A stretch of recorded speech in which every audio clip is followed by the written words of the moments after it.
Hey guys, it's RobJ here, and in today's video I'm going to be taking a quick look around some Ant-based products, in particular the Arena module, which is their smallest outworld, and their Breaker module, which I was rather interested in as it could be useful, but it depends on how practical it is when you actually have live ants in there, which are a bit more unpredictable. So what we're going to do, we're going to split it up into the two separate products, and we're going to start with the Arena module, or the little outworld is what I like to call it. Now looking at this and reading about it, it's quite impressive, and I do like the look of it. I like the look of the lid, I liked its size, proportions, and the fact that I can connect it in any direction to nests. Or you could have a circle of nests and a centre. Just the freedom of every direction was nice. So, one of my favourite parts of looking at it in the pictures was the lid, which clearly looks like you turn it, and it is actually described that way as well.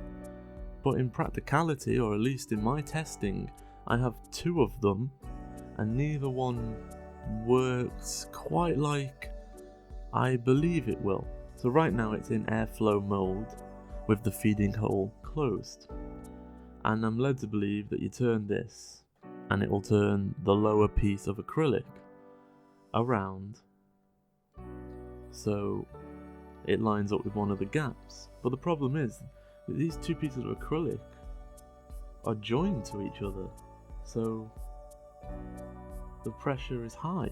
If you loosen the screw off to give them some slack, then it doesn't move any of the acrylic. It doesn't center on the one piece of acrylic. The only way I could get it to work was physically using it with my finger, and then you could see how it was meant, or at least intended, to go with. So I thought maybe this was a one-off, so I got out my second one, and no, they're all the same. And you're like, well, tighten the screw up a bit more. Well, you can't, because once you get to a certain level of tightening, it loses its thread through the 3D printed handle. And seeming I'm talking about little things that I couldn't quite get my head around, it specifically mentions that you don't need to use any sort of PTFE, escape proofing, anything like that. But in my experience and testing with it, I can't see how that's possible. Even if the lid worked, if they're upside down on the lid and you open a hole, they're going to walk straight out. Same as if the lid's not working now, I'm going to have to lift the entire lid off. Pretty much every single one of my ants can walk up vertical surfaces. I'm going to need to use PTFE. So there's the negatives. The positives though, when you have a small arena like this and you need it clean, it's tweezer operation, and I really hate that. So let's say that you emptied the arena out using blocking off method or the breaker module or something like that. You can simply just disconnect the acrylic cylinder, which is the body of it, which is held in by some tension screws, and then you can take it off. So your hand suddenly fits in a tiny arena, because no other fixed, moulded or anything like that can. You've always got to physically fit in it, which you can't do with hands, so you're going to go in with tweezers. But this, you remove essentially the bulk of the tiny outworld, and then you're there. You can get a scrub in there properly, you can properly clean it, and it's, apart from the lid, and that you do have to use PTFE, I really quite like the outworld. Mainly, it was this fact that led me on to want to take a look at it. So I'd love to see that lid addressed and fixed, or just to change its design, but I think it looks good. Moving on to the breaker module, now this takes much less explaining. It's essentially a door that you can close without risking any escape of your ants. I tried a 1 penny, which is the smallest coin I could come across, and they don't fit. So I can only assume that this was initially designed for a screwdriver. It will take pretty much most sizes of screwdrivers, and it enables you to lock and unlock the door or breaker module.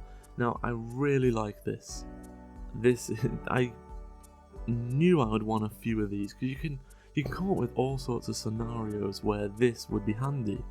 Outworld cleaning, like I mentioned a second ago, this would be good until there are moments where there's not a lot of ants at all, and then lock it, and then you've got a few ants to contend with, and you go with your cleaning, no real risk to all the panicking ants rushing out because you're in there doing stuff in the outworld.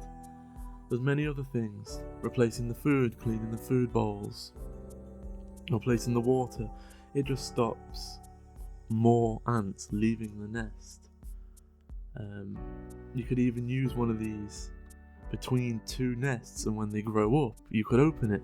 I could go on all day with the uses of a door, and as these will slot into any sort of in any direction or become part of something that's pre-built, I really liked the idea behind this. And it was flawless. I tested it in all different ways. Yes, you're going to get some ants that are in the door. What I found is if you slowly close it, and then if there's an ant blocking you from finishing the close, leave it like that. That will restrict the flow of ants tremendously. And because of this, they will get out of the way, and then you do the last turn. The most time it took me was less than 30 seconds to do a successful, uninjured closure of the breaker module. Anyway guys, I hope you've enjoyed this quick look around the arena module and breaker module, and I'm going to reach out to the Ant Space designer, find out what's going on with this lid, and also this PTFE claim that you don't need any. I physically can't figure out how that can be even possible. And the lid, were my two defective? Or is the design over ambitious because it is essentially a screw and two pieces of acrylic, and they like sticking to each other? So the reply on that I'll pin in the top comment when I get a reply back from the designer. Anyway guys, thanks a lot, and I'll catch you in the next one.